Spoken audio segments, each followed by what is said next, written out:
What's going on, everybody? It's Gino coming at you to break down UFC Vegas 60, Sandhagen versus Yadong.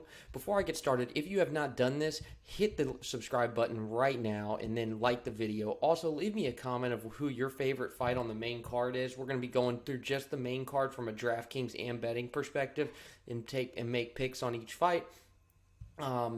Go ahead and also spread this video out. It'll help grow the channel. We've been able to get onto some good leans, some good picks. Barnett last week, people were really down on him. Thought he was going to go right on down. He was like plus 300 at one point, I want to say, and then he ended up getting the win, TKO style. Showed a lot of heart and won, and we were able to cash a ticket on that, and we want to keep doing that. And what I thought was really cool about him was he did the flip and then he was drinking the beers. It was a good time. Anyways, Song Yadong versus Cory Sandhagen. Okay, I think both of these fighters are good, but I do think Cory Sandhagen is the rightful favorite. I think he wins this fight. But I think this is an all-in fight from a DraftKings perspective, and here's why. If you look at it, Sandhagen scored 78 fantasy points in a loss to Peter Yan. Took him the distance, fought well. I think that Yadong is not on that level. But he does score over 100 with his finishes, and then 78 in his 3-round decisions, which tells us, even if he were to crank out a decision, he will do well. Yadong recently lost a grappling match to Jacob Rodriguez, just to put that out there. He is on a 3-fight winning streak. He took down Moraes in round 1 KO, Arce round 2 TKO, and then Kinney decision. If you look over on the other side, you have Sandhagen, who's 2-2, but look who he's fought.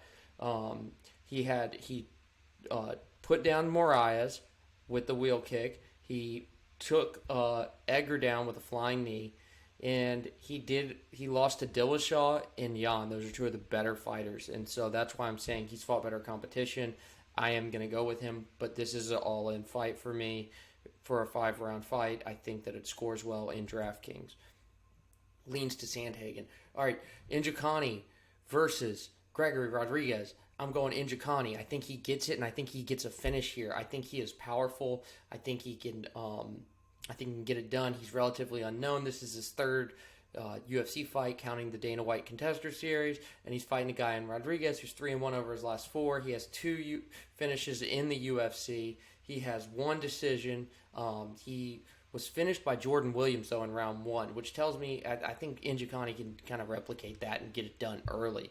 That's why I think this at 8,000, 8,200, it's a great DraftKings lineup. It's a great DraftKings buy-in, but I'm not going to go all in, but I am going to be on it. If you look at Rodriguez, he has 10 career submission TKO KO wins. He scores well in losses and wins. So, if you're looking at cash, he could possibly be a nice little cash play. He scored 141 with a round 1 win against Marquez. I just don't see him doing it against Njoku. So I'm going to be heavier on Njoku, but I'm going to make sure I own both in my 150 for DraftKings. Bill Algeo versus Fili. I'm going with the dog here. I think Bill Algeo gets it done. I watched his last fight. You watched what he did against Herbert Burns. He showed some power. He really came out and gave it to him. I think that he is not getting enough credit for that. I don't think he's getting enough credit for his improvement and his growth. He did lose a decision to Lamas. He did lose a decision to Ramos, but he's durable. And he's fighting a guy who's 1-3 in his last 4 in Fili. Granted, Fili's fought some pretty good guys, but if you look, he has 2 decision losses and then 1 TKO loss to Brito. I think the path there is for Algeo to get the win, but this guy does have 1 to 3 takedowns he can get in a fight in Fili. But I just don't think Fili is that much better than Bill Algeo. I think that value is on Algeo at plus 110. I'm going to play the money line on that. He may even be somebody I throw in a four-leg parlay just to make it a little bit juicier and win some more money off of it. And for DraftKings, it's Algeo or pass because Fili, if he does win, he more than likely will not score well. Joseph Pfeiffer versus Emedovski. I'm not going against the grain here. Emedovski's going to get his butt kicked. He's not good. I may sprinkle him a little bit for GPP, like 1 or 2 lineups out of 150. but Pfeiffer is the pick. He's 9,700, and I see why he's 9,700. I'm going to wait to see what the DK ownership looks like before I make a pure lean on it. At minus 420, I'm not betting it. May throw it in a parlay, but that's about it. And I also have to wait for the props to come out. The under 1.5 is minus 180, which I do like because I think Pfeiffer can get it done early, which I think that's why he's 9,700, because there's a good chance he does. But at minus 180, that's not saying like it's a for sure thing. Nascimento versus Boser. I'm going Boser. I think Boser gets it done here. He went to decision against Gone. If you look at it, the under 1.5 is minus 105, which tells us that the fight's probably going to end early regardless. And if you look at Nascimento, he's capable, but he's just not. I think Boser's the better fighter. If you look at it, Boser's 3-2. All three of his wins were by TKO. He has decision losses to Latifi and Arlovsky, which are two more good fighters. He does have the experience of fighting better fighters over Nascimento, and I think that comes to his advantage. And then if you look at Nascimento, he lost to Dawkins. Chris Dawkins took him down in round one, which Chris Dawkins is pretty good, but like I said, I think if you look at his wins, I mean, yeah, Mays proved to be not good. But Badeau, he has that TKO. Okay, I'll take that. But again, I just don't think he has the same level of experience that Boser does, and I think Boser gets it done early.